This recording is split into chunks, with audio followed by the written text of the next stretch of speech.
kasih Tuhan Yesus Kristus, pagi hari ini kembali di minggu pertama kita datang beribadah kepada Tuhan dengan sakramen perjamuan Tuhan. Pagi hari ini mari kita yang sudah siap, kita berikan yang terbaik kepada Tuhan. Kita berdoa, terima kasih Tuhan Yesus yang baik atas anugerah-Mu yang besar dalam kehidupan kami. Kembali pagi hari ini Tuhan, kami hendak bersekutu memuji dan menyembah Tuhan. Lebih dalam lagi kami mau bersekutu dengan tubuh dan darah Yesus, di mana kami mengingat betapa besar kasih Tuhan yang sudah Tuhan nyatakan dalam kehidupan kami. Bekerjalah di tengah ibadah kami Tuhan, dari awal sampai selesainya. Kami siap beribadah kepada Tuhan hanya di dalam nama Tuhan Yesus Kristus.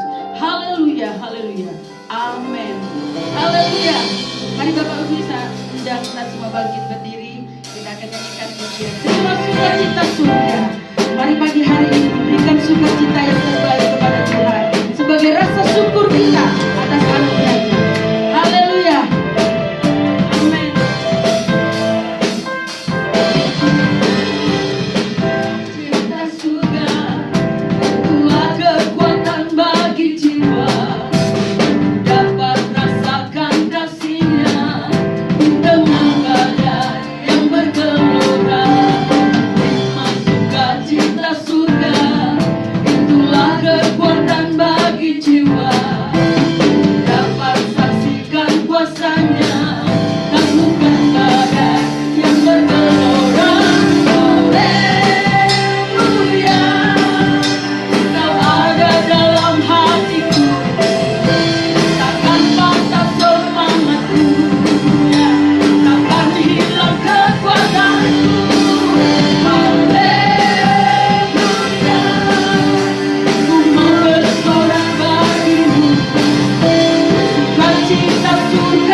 Bersorak-sorak.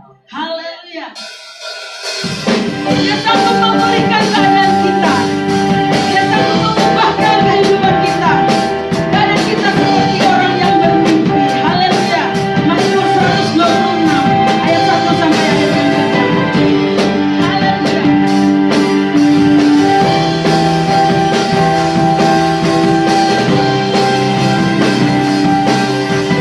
Ketika Tuhan memulihkan keadaan kita, Tuhan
pagi hari ini pemulihan terjadi bagi kita semua.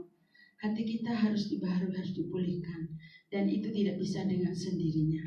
Hanya kuasa Tuhan, hanya kuasa Roh Kudus yang mampu memulihkan keadaan kita. Kita nyanyikan pujian ini.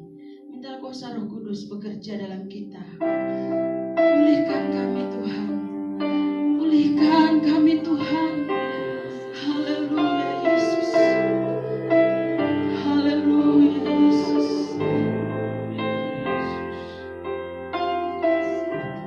Pulihkan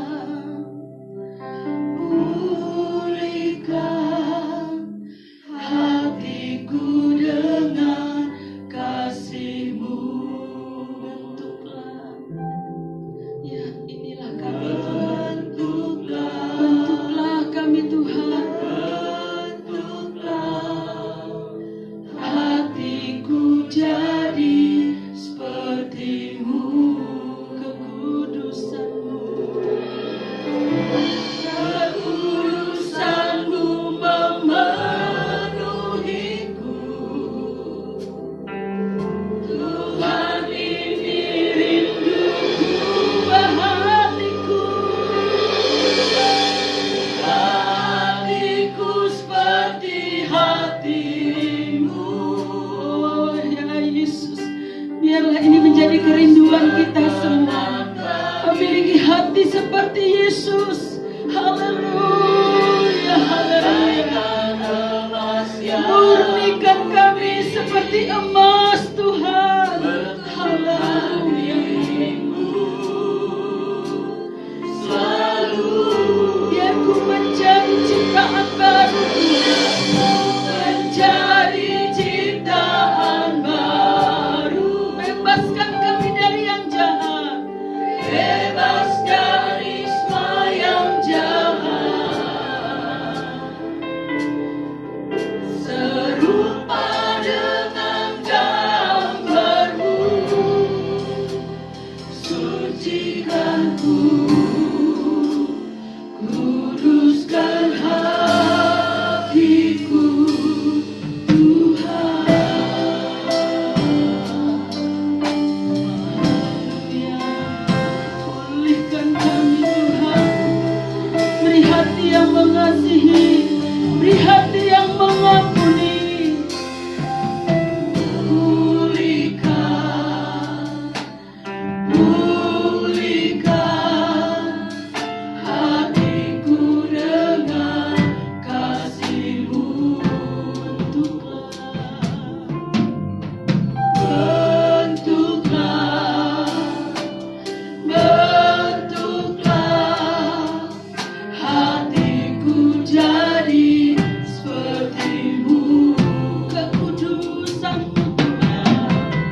kami Tuhan, kuduskan hati kami.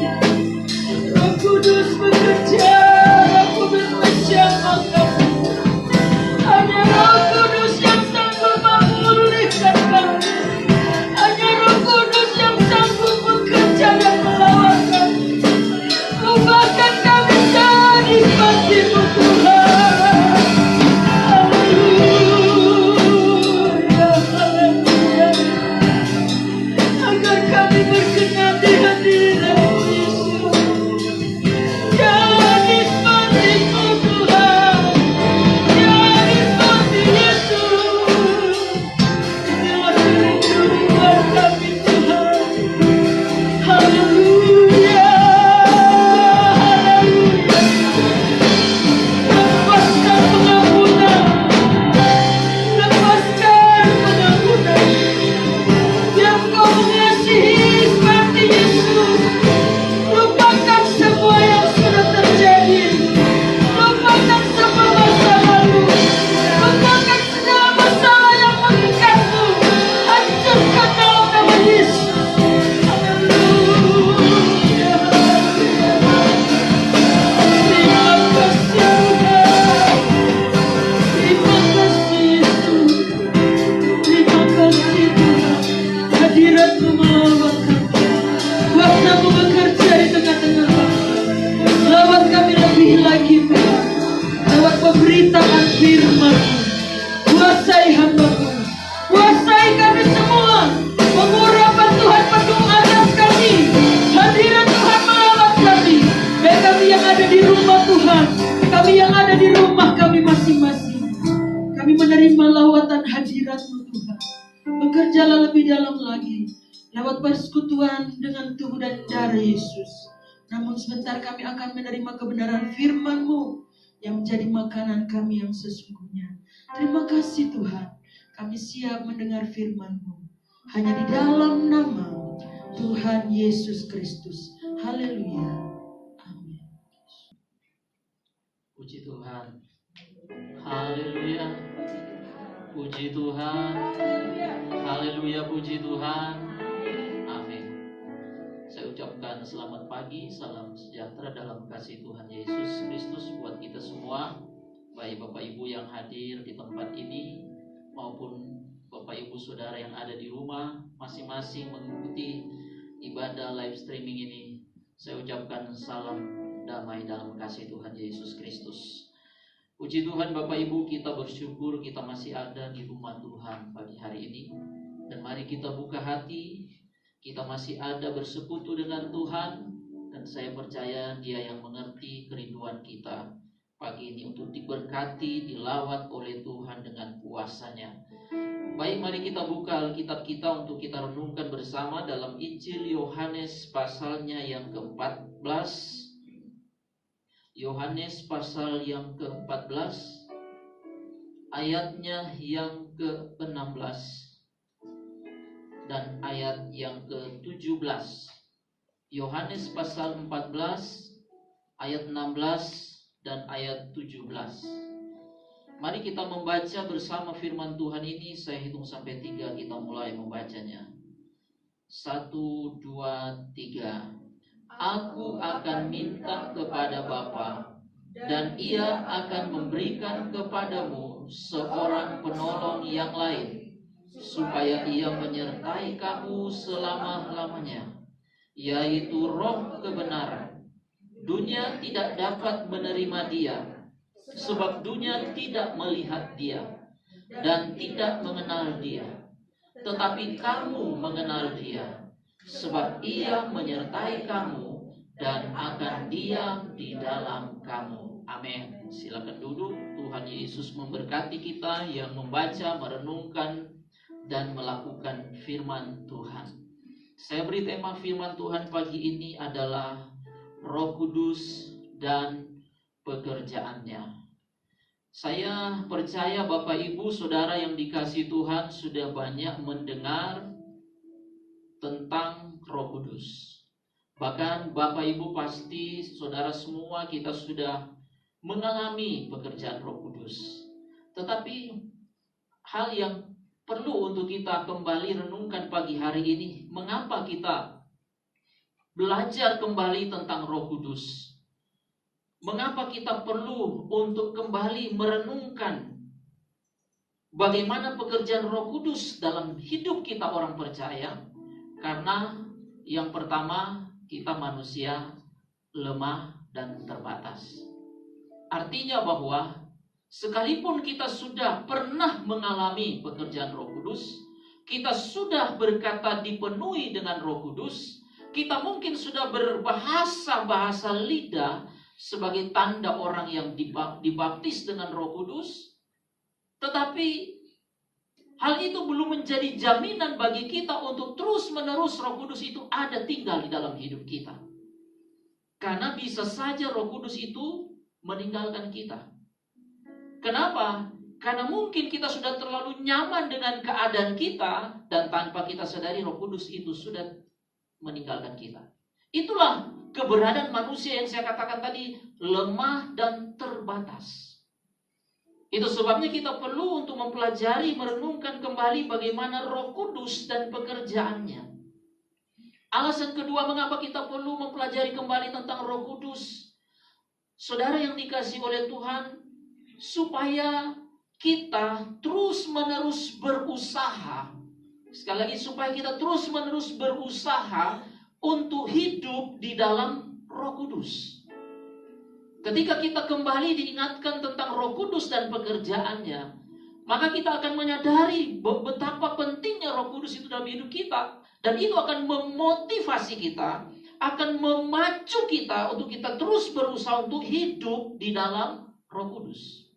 Karena banyak contoh di dalam Alkitab orang-orang yang sudah dipenuhkan dengan Roh Kudus, tetapi ketika mereka tidak hidup dalam Roh Kudus, akhirnya Roh Kudus itu meninggalkan mereka.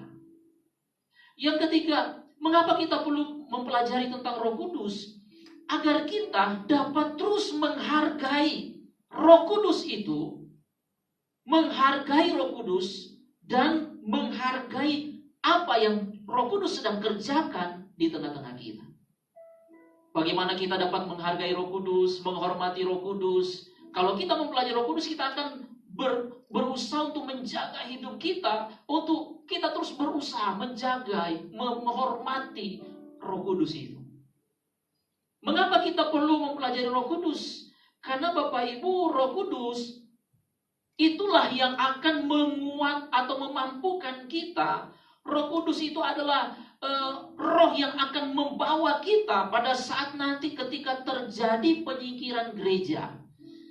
Pada masa Antikris 3,5 tahun sebelum masa Antikris itu tiba, gereja Tuhan yang sempurna, gereja Tuhan yang dipenuhkan dengan Roh Kudus, gereja yang hidup di dalam Roh Kudus, itu akan disingkirkan di padang belantara, tidak masuk masa aniaya Antikris. Mengapa kita perlu untuk mempelajari Roh Kudus? Supaya kita dapat berusaha untuk diperlengkapi dengan karunia-karunia Roh Kudus dan buah Roh Kudus. Sebab Roh Kudus ialah yang memberikan karunia-karunia kepada setiap orang percaya. Roh Kudus juga yang akan membuat kita orang percaya menghasilkan buah Roh Kudus.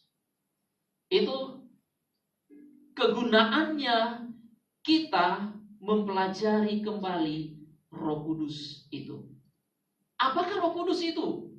Roh, dari kata roh. Roh itu dari bahasa Yunaninya pneuma.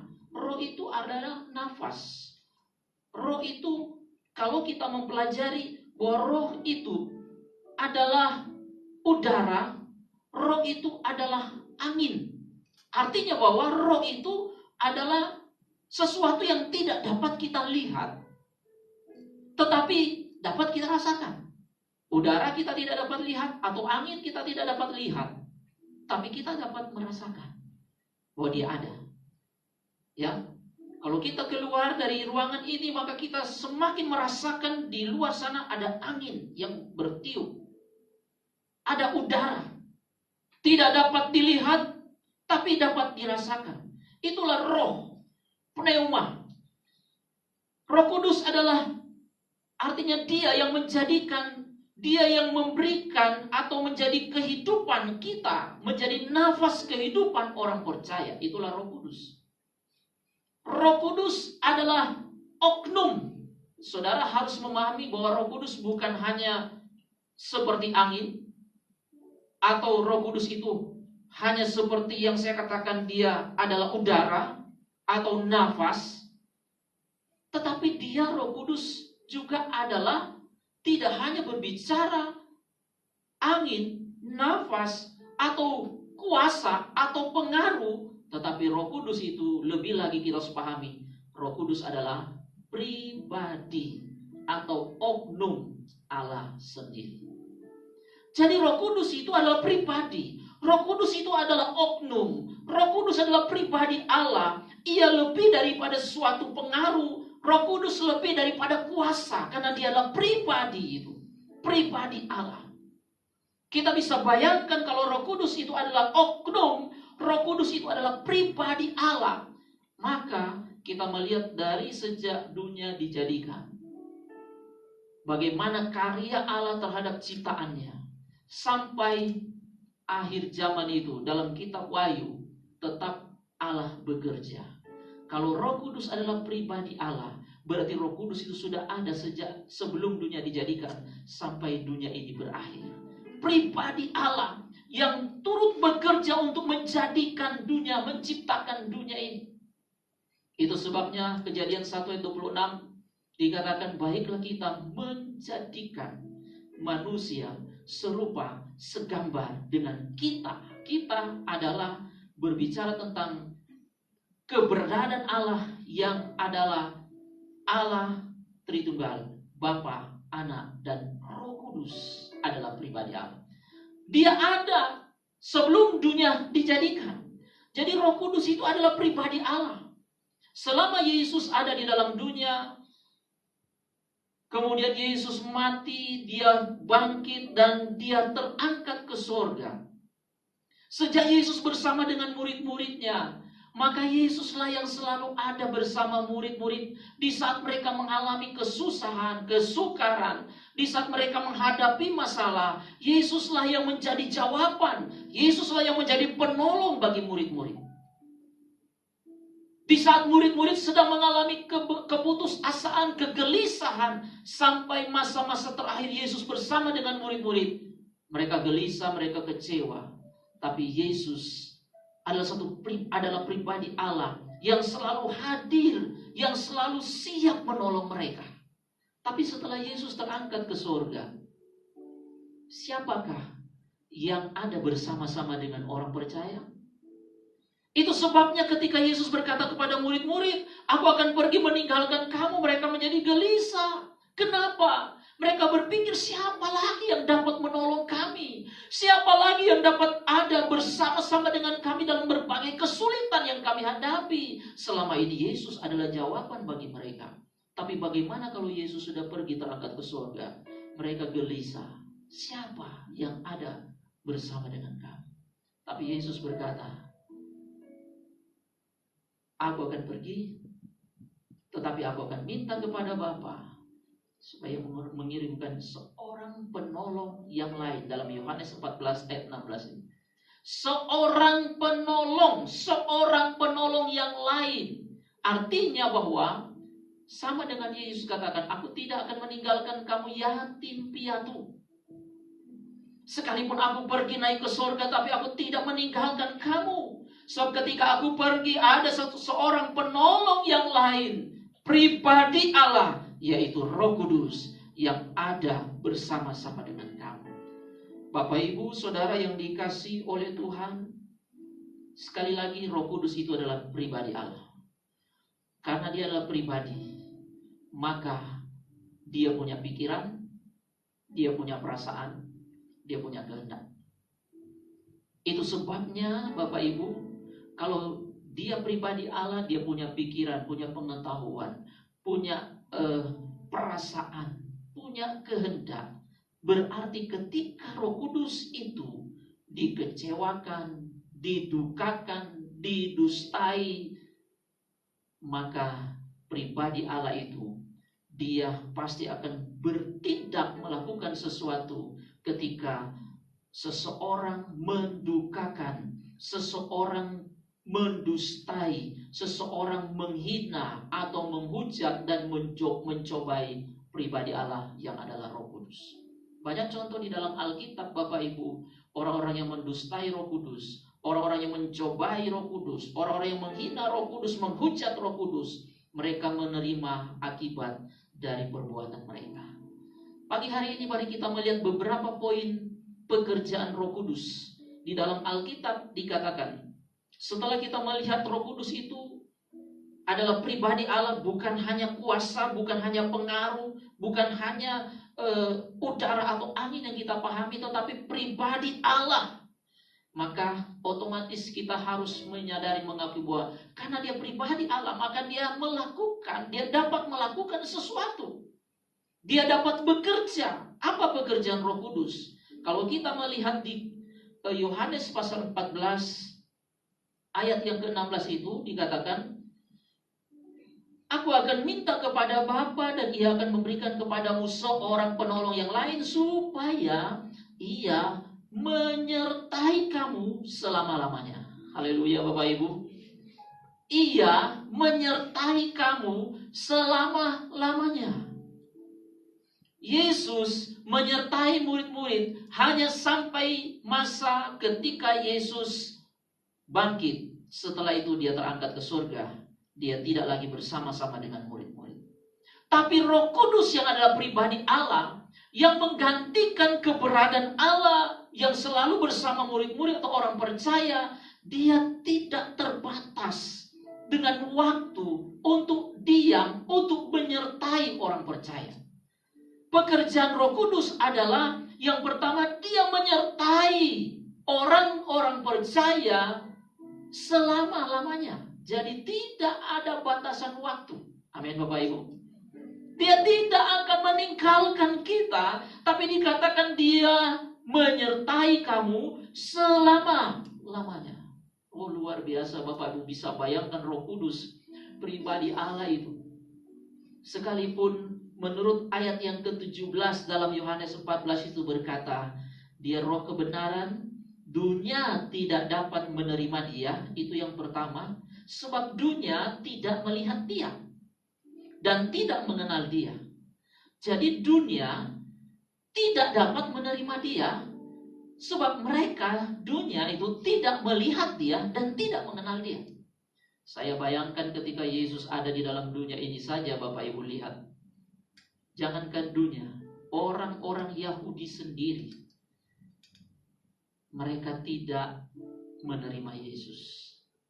Sekalipun dia adalah Allah. Dan Yesus menyaksikan kepada mereka bahwa sesungguhnya dia adalah Allah. Tapi orang-orang Yahudi, mereka tidak menerima dia. Karena mereka anggap Yesus adalah anak Yusuf dan Maria. Mereka tidak menerima dia. Mereka tidak mengenal dia. Sekalipun dia hadir. Dia datang, pribadi Allah yang berwujud melalui pribadi Yesus itu sendiri. Tapi mereka tidak menerima dia. Saya bayangkan Roh Kudus Bapak Ibu, yang tidak berwujud. Yang berwujud saja mereka tidak terima. Apalagi yang tidak berwujud, roh. Tapi dia pribadi Allah. Itu sebabnya Yesus berkata bahwa dunia tidak dapat menerima dia sebab mereka tidak melihat dia dan tidak mengenal dia. Saudara yang dikasihi oleh Tuhan, pagi hari kita coba renungkan kembali bahwa Roh Kudus adalah pribadi Allah. Sekalipun dia pribadi tapi dia tidak berwujud, tetapi dia ada di tengah-tengah kita. Dia selalu ada, dan pekerjaan Roh Kudus yang adalah Allah sendiri itu menyertai setiap orang percaya. Bukan dalam batasan waktu tertentu, tapi dia menyertai kita selama-lamanya. Haleluya. Kalau begitu mungkin saudara akan bertanya, apakah Roh Kudus itu masih ada hari ini? Dia tetap ada. Karena Roh Kudus adalah pribadi Allah yang selalu ada, dan pekerjaannya itu dia beserta, dia berimmanuel kepada setiap orang percaya sampai selama-lamanya. Yang menjadi pertanyaan di sini, apakah kita masih benar-benar peka terhadap kehadiran Roh Kudus itu yang selalu menyertai kita? Yang kedua, pekerjaan Roh Kudus ada cukup banyak di dalam Alkitab, tetapi ada beberapa poin yang perlu kita renungkan pagi hari. Yang kedua, pekerjaan Roh Kudus dikatakan di sini bahwa dia di Yohanes 14 ayat yang ke-17 bagian akhir dikatakan, selain ia menyertai kamu, dia akan diam di dalam kamu. Yang percaya katakan amin. Roh Kudus adalah pribadi Allah yang tidak kelihatan, tapi dia ada, dia bekerja, pekerjaannya adalah menyertai orang percaya. Yang kedua, dia diam di dalam kamu. Luar biasa Bapak Ibu. Kalau Yesus ketika ada dalam dunia ini, karena dia berwujud, dia hanya dapat dilihat oleh seseorang yang ada bersama-sama dengan dia. Ketika dia tidak ada, tidak dapat dilihat, sulit bagi mereka pada saat itu untuk berkata bahwa Yesus ada di dalam hati mereka. Tapi Roh Kudus, pribadi Allah yang ada hari-hari ini, yang dikatakan dia bekerja dan dia diam di dalam kamu. Dia diam di dalam kita. Pribadi Allah yang diam di dalam setiap orang percaya. Itu sebabnya 1 Korintus 3:16 berkata, tidak tahukah kamu bahwa tubuhmu adalah bait Allah, di mana Roh Kudus diam di dalam kamu. Dia tinggal di dalam kamu. Jadi saudara dan saya, pekerjaan Roh Kudus adalah dia berdiam di dalam setiap kita. Dia diam di dalam kamu. Dia diam di dalam hidup saudara dan saya hari ini. Dia masih ada dan dia tetap diam di dalam kita. Dan saya percaya kalau dia diam di dalam kita, dia pasti akan melakukan sesuatu dalam hati kita. Kalau Roh Kudus dia diam di dalam kita, maka kita memiliki kepekaan terhadap kehadirannya. Kalau Roh Kudus diam di dalam kita, maka kita akan terus memahami apa yang menjadi rencana Tuhan di dalam hidup kita. Bukan karena kita yang tahu, tapi karena Roh Kudus yang diam di dalam kita, yang menolong kita, yang memampukan kita untuk kita dapat memahami setiap rencana Tuhan dalam hidup kita. Roh Kudus diam di dalam kamu. Pekerjaan Roh Kudus yang lain, kalau kita lihat Yohanes 14 ayat 26. Ayat 26 berkata, tetapi penghibur, yaitu Roh Kudus yang akan diutus oleh Bapa dalam namaku, dialah yang akan mengajarkan segala sesuatu kepadamu dan akan mengingatkan kamu akan semua yang telah kukatakan kepadamu. Roh Kudus dikatakan di sini, pekerjaan Roh Kudus adalah dia akan mengajar. Roh Kudus seperti seorang guru, dia mengajar kita, mengajar setiap orang percaya supaya kita tahu segala sesuatu. Dia mengajarkan apa yang kita tidak tahu, apa yang kita tidak pahami, apa yang kita tidak mengerti dengan apa yang sedang terjadi hari-hari ini Bapak Ibu. Sulit bagi kita untuk memahami apa yang sedang terjadi. Tapi kalau Roh Kudus ada, maka Roh Kudus akan mengajarkan kita tentang apa yang sedang terjadi dan yang akan terjadi. Amin. Sehingga kita tidak akan memahami segala sesuatu menurut logika kita. Bapak, Ibu, Saudara, logika kita terbatas. Kalau kita memahami Allah, memahami pekerjaan Allah dengan logika kita, itu tidak akan kita akui dia adalah Allah dan tidak akan kita mengakui pekerjaan Allah. Tetapi kalau Roh Kudus mengajar kita, maka Roh Kudus akan membuat kita mengerti karya Allah, perbuatan Allah yang Allah sedang kerjakan di hari-hari ini. Amin. Masalah boleh datang, tapi kalau kita punya Roh Kudus akan bekerja untuk membuat kita memahami segala sesuatu, rancangan-rancangan Tuhan yang indah di balik masalah yang kita sedang hadapi. Roh Kudus bekerja bukan hanya mengajar, tapi dia mengingatkan kita tentang apa yang pernah atau yang dikatakan oleh firman Allah. Saudara, kalau Roh Kudus mengingatkan kita, mengingatkan bukan mengingatkan kesalahan kita, tapi mengingatkan firman. Apa yang dikatakan oleh Tuhan itu diingatkan melalui Roh Kudus. Ada kalanya kita lupa. Manusia itu pelupa sifatnya. Tapi kalau kita punya Roh Kudus akan mengingatkan kita. Amin. Haleluya. Kita bisa saja hari ini ingat, tapi setelah pulang dari tempat ini kita lupa. Tapi kalau Roh Kudus ada di dalam kita, Roh Kudus punya pekerjaan untuk mengingatkan kita. Dia ingatkan apa yang kita dengar melalui firman Allah. Dia ingatkan ketika kita melakukan sesuatu yang salah, dia ingatkan firman Allah itu. Karena itulah pekerjaan Roh Kudus. Yang berikut, pekerjaan Roh Kudus adalah di dalam Yohanes 16 ayat 13. Tetapi apabila ia datang, yaitu Roh kebenaran, ia akan memimpin kamu ke dalam seluruh kebenaran. Roh Kudus bekerja untuk memimpin kita kepada kebenaran. Artinya bahwa kalau kita memiliki Roh Kudus, maka Roh itu akan memimpin kita untuk berjalan di dalam kebenaran.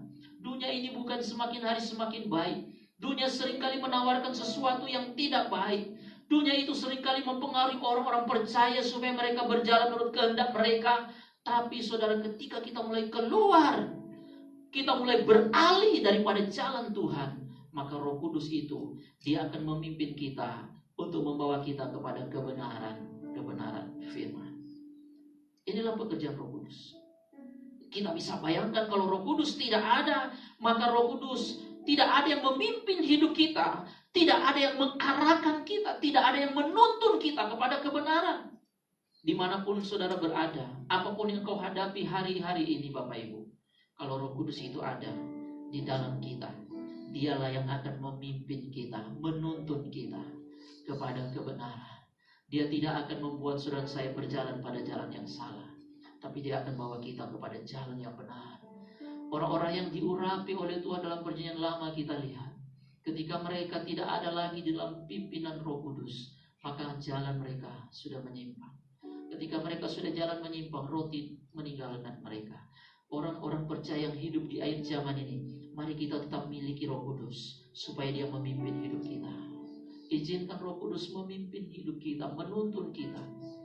Jangan biarkan yang lain, pikiran-pikiran yang lain, hikmat dunia memimpin kita. Tapi mintalah Roh Kudus, tuntunlah hidupku, pimpinlah hidupku di dalam kebenaran. Saudara yang dikasihi oleh Tuhan, pagi hari ini kita harus mengerti kembali bahwa Roh Kudus adalah pribadi Allah.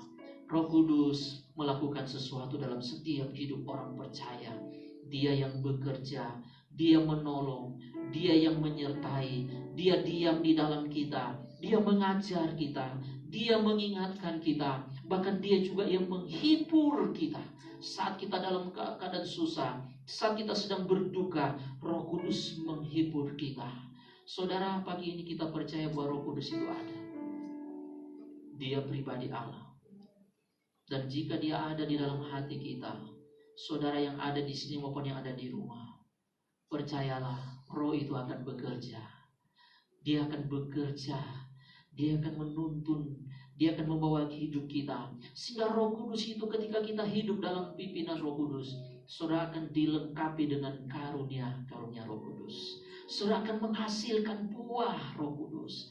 Saudara, Roh Kuduslah yang akan membuat saudara saya berbuah. Kita tidak bisa berbuah seperti yang Tuhan mau kalau kita tidak ada Roh Kudus. Tapi Roh Kudus itu rindu kita berbuah.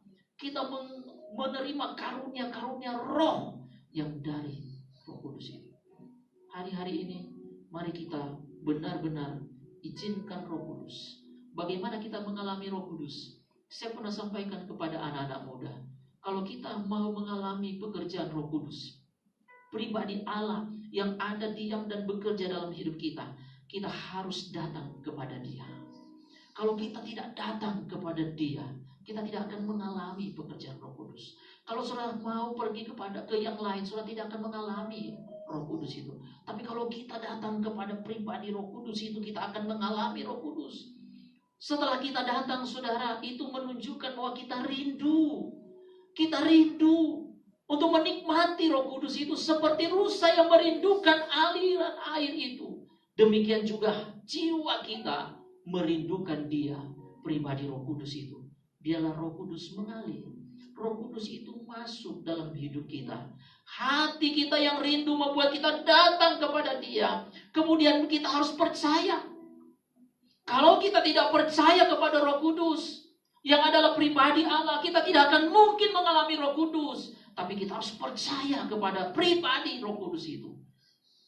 Kita harus mengalami kelahiran baru. Saudara mau mengalami Roh Kudus, pekerjaan Roh Kudus itu, kalau kita tidak lahir baru, hidup kita masih tetap hidup yang lama, saudara tidak akan pernah mengalami Roh Kudus dan pekerjaannya dalam hidup kita. Kelahiran baru ini bagian penting untuk kita mengalami Roh Kudus itu dan pekerjaannya dalam hidup kita. Saudara yang dikasihi oleh Tuhan, yang berikut yang harus kita lakukan adalah kita harus taat. Kita harus taat kepada pribadi Roh Kudus itu. Kadang Roh Kudus berbicara. Saudara, kalau kita punya kepekaan terhadap suara Roh Kudus, maka kita harus mengikuti apa yang menjadi kehendaknya.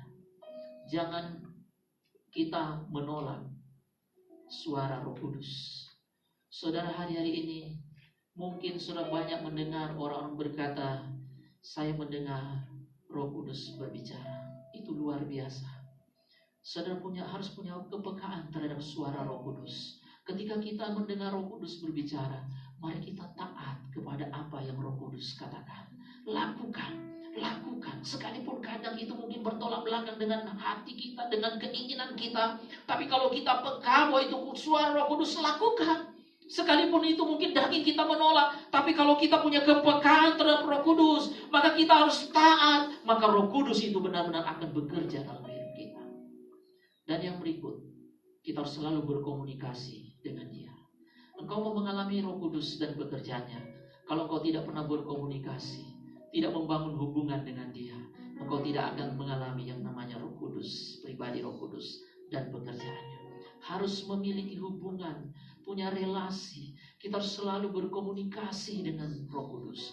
Saudara, kalau kita suka berhubungan dengan Roh Kudus, kita suka berkomunikasi dengan Roh Kudus, kita suka memuji, kita suka menyembah Dia, kita suka memuliakan Dia, maka Roh Kudus itu akan bekerja di setiap pribadi kita. Mungkin hari ini ada saudara yang sedang mengalami masalah yang berat. Engkau mungkin sedang goyah imanmu. Engkau mungkin sedang alami kekecewaan. Engkau mungkin sedang putus asa. Pagi hari ini percaya Roh Kudus itu ada. Di mana engkau ada, Dia ada. Mari buka hati, izinkan Roh Kudus bekerja. Baik saudara di tempat maupun saudara yang ada di rumah. Roh Kudus bukan hanya kuasa. Roh Kudus bukan hanya pengaruh. Tapi Roh Kudus juga adalah pribadi Allah sendiri. Dia mau bekerja dalam hidup kita semua. Percayalah, Dia akan bekerja. Dan Dia tidak terbatas dengan ruang dan waktu. Dia ada di sini, Dia ada di rumah-rumah masing-masing. Angkat hatimu, pandang kepada Roh Kudus. Nyatakan keinginanmu untuk engkau mengalami pekerjaan Roh Kudus hari ini. Kita datang kepada Tuhan. Haleluya. Bekerjalah ya Roh Kudus, bertatalah lebih lagi. Oh, urapanmu, pandang Dia dengan iman. Kau yang kami perlu. Kau terutama. Haleluya. Katakan bekerjalah. Mari kita berdiri di hadapan Tuhan sambil kita memandang Dia, pribadi Allah yang tidak dapat kita lihat dengan mata jasmani kita, tetapi kita imani bahwa Dia ada. Haleluya. Oh, lawat Kau yang kami perlu. angkat tangan di hadapan Allah, katakan, oh Roh Kudus, bekerjalah. Haleluya. Berikanlah hatimu sungguh-sungguh kepada Tuhan yang mau bekerja hari ini, saat ini juga, di setiap hati yang terbuka.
Saudara tetap menyembah Dia. Haleluya. Kita siapkan hati untuk menerima tubuh dan darah Yesus. Haleluya. Kita mau terima dengan iman, biar kuasa Tuhan bekerja. Haleluya. Haleluya. Haleluya. Haleluya Yesus. Puji namamu Yesus. Terima kasih. Kau terutama hidupku. Kami siapkan hati kami untuk menerima tubuh dan darah-Mu Yesus. Kau yang melayakkan kami, Engkau yang menguduskan kami untuk kami menerimanya. Kami imani korban Yesus di kayu salib. Kau mati, Engkau menebus kami dari segala dosa dan kesalahan kami. Layakkan kami untuk kami menerima tubuh dan darah Yesus. Terima kasih Tuhan Yesus. Terima kasih Tuhan. Terima kasih buat anugerah-Mu. Haleluya, haleluya, haleluya. Mari kita angkat tangan di hadapan Tuhan. Pelayan-pelayan Tuhan yang diberkati Tuhan. Terima kasih Tuhan. Ini kami hamba-hamba-Mu. Kami siap untuk melayani Engkau. Kami siap untuk mengerjakan pekerjaan-Mu yang Kau percayakan bagi kami untuk pelayanan perjamuan Tuhan. Berkati kami Urapi kami dalam nama Yesus. Roh-Mu menyertai pelayanan kami. Kuduskan roti dan anggur ini juga kami terima dengan iman. Kami percaya kuasa Tuhan bekerja. Di dalam nama Yesus kami lakukan pekerjaan-Mu ini. Haleluya, haleluya. Darah-Mu Yesus sucikan aku, kita terima dengan iman.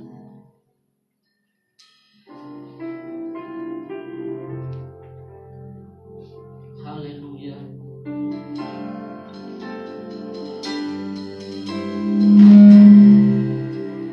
Darah-Mu Yesus. Darah-Mu Yesus. Saudara terima dengan iman. Haleluya. Darah-Mu. Darah-Mu Yesus. Haleluya.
Sebab apa yang telah kuteruskan kepadamu telah aku terima dari Tuhan, yaitu bahwa Tuhan Yesus pada malam waktu Ia diserahkan mengambil roti, dan sesudah itu Ia mengucap syukur atasnya. Ia memecah-mecahkannya dan berkata, inilah tubuhku yang diserahkan bagi kamu. Perbuatlah ini setiap kali kamu menjadi peringatan akan aku. Terima dengan iman tubuh yang dipecah-pecahkan di kayu salib. Di dalam nama Tuhan Yesus Kristus. Haleluya, kita makan bersama.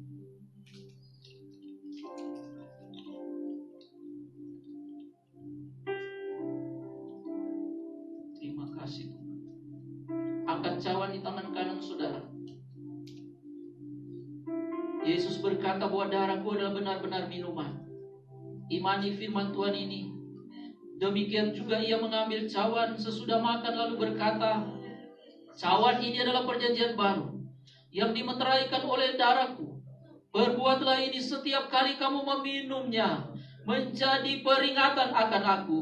Sebab setiap kali kamu makan roti ini dan minum cawan ini, kamu memberitakan kematian Tuhan sampai Ia datang. Haleluya. Terima dengan iman darah Yesus, darah yang tertumpah di kayu salib, darah penebusan, darah penyucian, dalam nama Tuhan Yesus Kristus. Haleluya. Minum bersama. Haleluya. Mari kita angkat tangan di hadapan Tuhan. Haleluya. Kami bersyukur buat tubuh dan darah-Mu. Kami bersyukur buat firman-Mu. Kami bersyukur buat perbuatan-Mu ya Roh Kudus.